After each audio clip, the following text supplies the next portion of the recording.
Millions of square miles of ocean floor have never been observed by human eyes.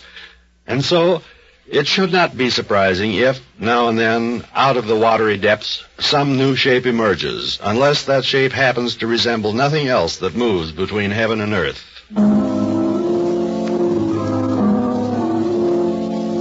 The man who told the story was Ralph Bandini, a prominent sportsman to whom deep-sea fishing was both a hobby and a science.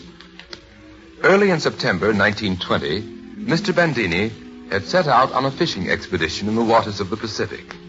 He had rented a boat from an old waterfront character known only as Captain Salt. And at 6:30 on the morning in question, the two men were on their way down to the docks together. I didn't know there was anybody left in the world who believed that nonsense, Captain. Tell you, I've seen him with my own eyes. Well, I remember seeing a 16th century woodcut. Picture of a sea serpent just like yours. Should I tell you what you really saw? What?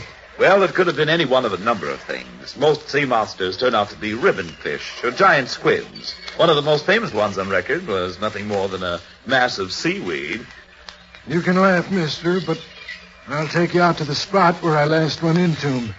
Maybe he'll come up again. And if he does, we'll see who does the An hour later, on the rear deck of Captain Salt's boat, Ralph Bandini prepared to cast his line. And then suddenly, the old seaman was at his elbow. Take a look off the starboard, mister. Good Lord! Bandini's eyes had followed the line of the captain's finger. And now his rod and reel fell from his hands, and his mouth dropped open in sheer amazement. For he was looking at the most monstrous animal that human eyes had ever beheld. Hand me those binoculars, Captain, and turn off the motor. Through the 7-power glasses, Ralph Bandini stared at the awe-inspiring form that loomed ahead. A form that rose higher and higher out of the sea, even as he watched. The animal's barrel-shaped body was at least 6 feet thick. It was topped by the head of a gigantic reptile, and the head was covered with thick, coarse hair. And those eyes. Lord, they must be a foot in diameter, each one of them. Heaven knows how big this thing really is. That's only a small part of his body we're looking at.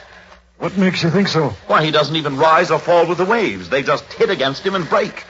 It's almost as if he were standing on the ocean floor. Acting on Bandini's orders, the captain maneuvered the boat to within less than 300 yards of the animal.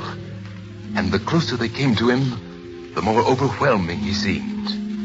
And then at last, he slipped slowly and quietly beneath the waves. That was the only time Ralph Bandini ever saw the sea monster San Clemente. But other men have seen him too. More than 100 of them. And their descriptions of him have been almost identical. There is complete agreement that he is neither shark, nor squid, nor whale, but rather an unknown form of sea life.